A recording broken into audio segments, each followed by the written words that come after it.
This one single time management fact literally changed my life about 20 years ago. I came up with it. My life is unrecognizable. And once you know this fact, it will change yours too.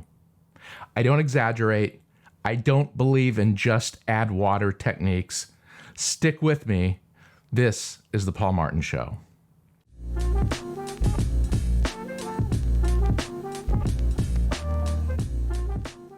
So this is a show where I want to talk about the deepest things that matter in the world, not just politics, not just religion, not just science. In this case, truth, a reality, something that's logical. This is a show of self-improvement, but not just add water, quick fixes. This is a show that wants to push people to think deeply about the stuff that matters. So let's go. Okay, some quick realities about time. An hourglass is an apt metaphor. Look at this hourglass. There is only so much sand in this hourglass, and our time is exactly the same. Time is finite. We all only get so much. Doesn't matter if you're rich or poor, where you're from, what language you speak, whether you're old or young, male or female. And like this hourglass, our time is dwindling. It's going away. With every passing second, minute, hour, day, month, year, decade, century, time is going away. Point number 2 is that we have a choice as to how we spend our time. Now, I want to just quickly say, if you haven't subscribed or liked this video, mean a ton to me. If you would, it helps me. Please subscribe and like this video. We get to choose. And I want you to Google, we're going to have always a philosophical insert window in this program, in this show. Google libertarian free will, if you will, if you don't know what it is. Google action theory. There's been a lot of philosophy written about this, but this topic, I'm coming from the point of view that we are not determined, that we are not robots, that we get to choose, that I have a choice as to whether I'm going to hold up this pen or put it in this hand or in this hand or drop it or whatever, right? And so we have choices as to how we spend our time. So point number 1, time is finite. We only have so much of it, all of us, and it's dwindling. Point number 2, we have a choice as to how we spend our time. Point number 3, and this is where we're getting into the logic that's going to really surprise some of you. We have 3 ways we spend our time. I came up with this. I don't pat myself on the back. I just came up with this one day. I realized that, really logically speaking, we spend our time in one of 3 ways. So one way we spend our time, one way we choose to spend our time, is doing things that are good for us. I'm going to call it self-care. We choose to do things that most of us would agree are healthy. They're helpful. They lift us up. They bring us up. They're good for our bodies. They're good for our souls, our emotional life, our brains, our minds, and our entire being.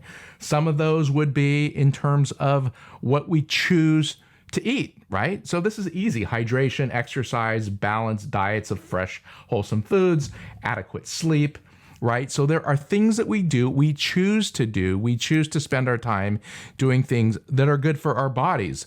We similarly choose to spend our time, and this is over here, doing things that are good for our souls, healthy relationships with people that love us and care for us and are honest and challenging to us.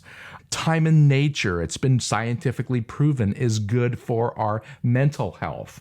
Mindfulness or yoga, right? Getting away and just getting away from all the noise, that's good for us. Talk therapy has been overwhelmingly proven for people that need help, especially with a trained therapist. You'll hear more about this in a bit, but choosing to spend our time on literature or on media that actually builds us up, right? Reading Great Expectations or reading the book of Proverbs or reading, right, the list goes on, but rich literature that's challenging. Last night, I watched episode 1 of Ken Burns's new documentary on the Holocaust.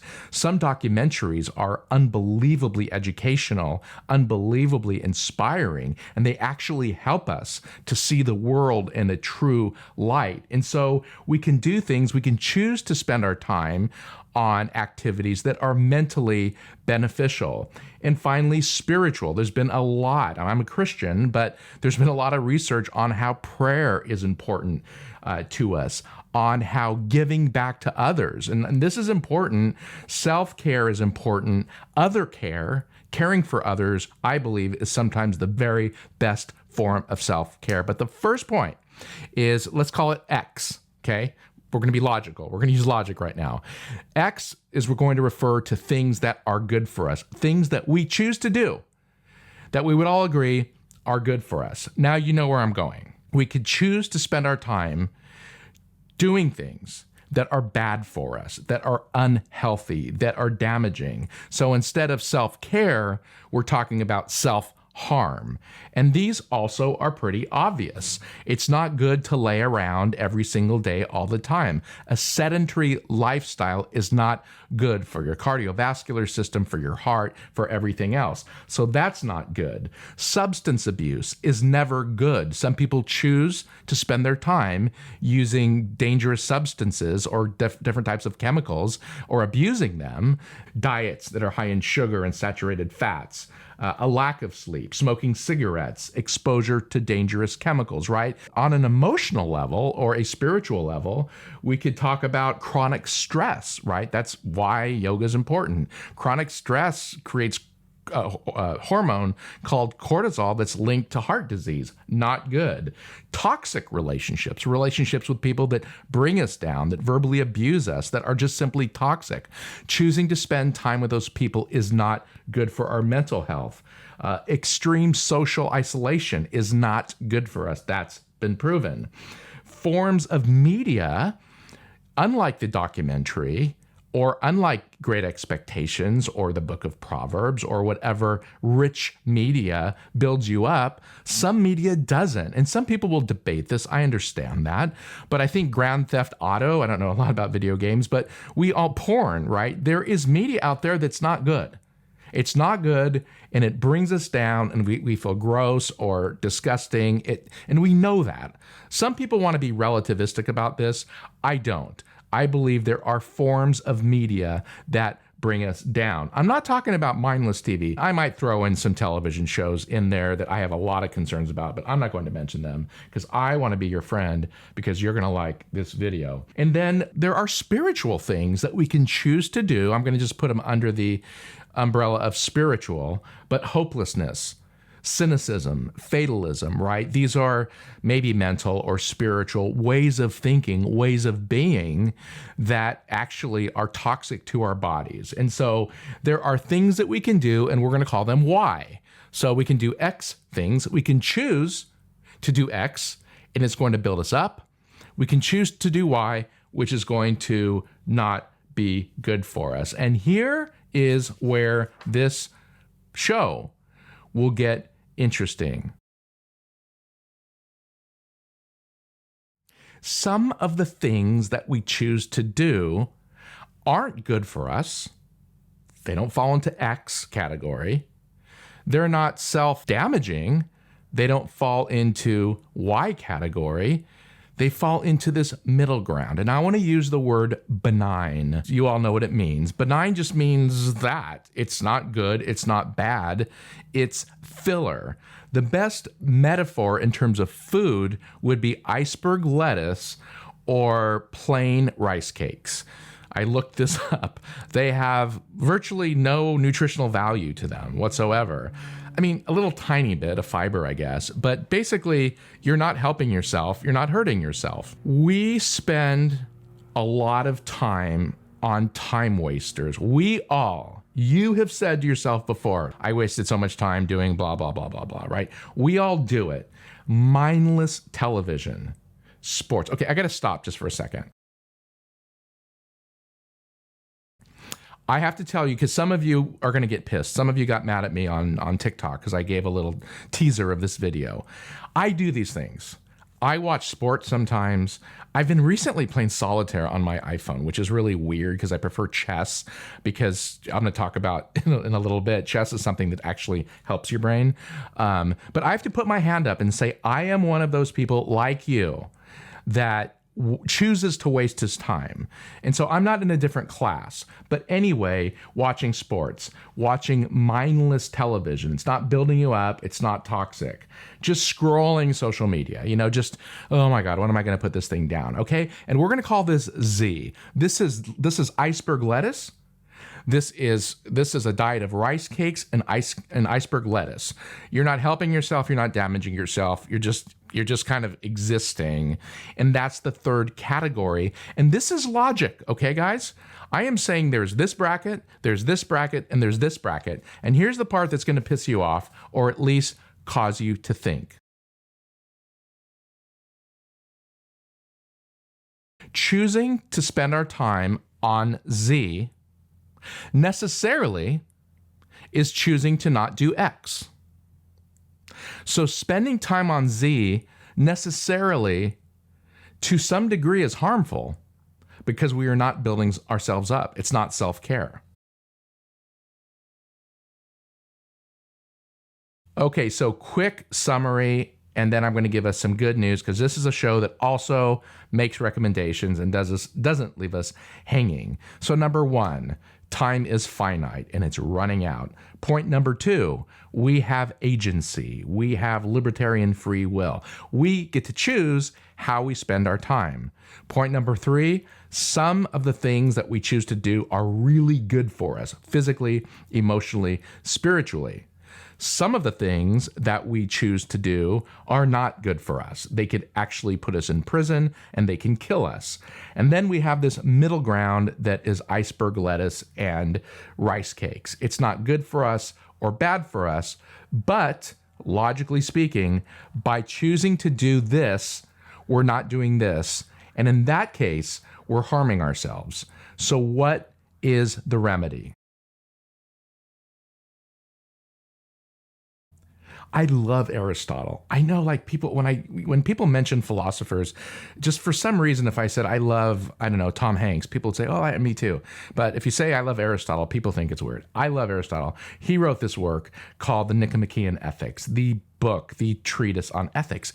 And it's fascinating. It's as relevant today as it was back then, 2,500 years ago. So there was a school of philosophy, and the school was called hedonism. It was philosophical.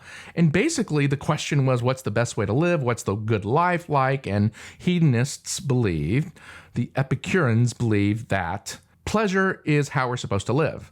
And Aristotle talks about pleasure, and he says, all right, here's why physical pleasure is not the ultimate good. And I've gone into this in other episodes, but none of us respects a person that simply eats, sleeps, and drinks and plays all the time, 100% of the time. There's more to life than simply physical pleasure. But Aristotle does something incredible in chapter 10 of the Ethics, which chapter 10 in the Nicomachean Ethics is completely devoted to pleasure. And what he says is this, and I love it, because he almost like he hands out an olive branch. He says, even though pleasure itself, physical pleasure, isn't the ultimate good, we need some of it. There has to be physical pleasure in order to function well. To Aristotle, that meant utilization of your rational faculties, virtue, courage, temperance, right? But there needs to be physical pleasure. There needs to be some. Today's show is a question of scale. Doing nothing but eating, sleeping, drinking, partying, and playing, nobody would say is the good life. But we know, we go on vacation, we go out with friends, right? We need physical pleasure to refresh us, to replenish us. And in that case, we're talking about balance. And here's how I want to challenge you. I'm afraid. I'm afraid. I'm literally afraid. I'm like afraid that this country, I'm speaking to anyone watching, but we have slid in the last 4, 5, 6 decades in terms of our rational faculties. This is a fact. Americans are getting dumber. Now, I'm just talking about our mental life right now.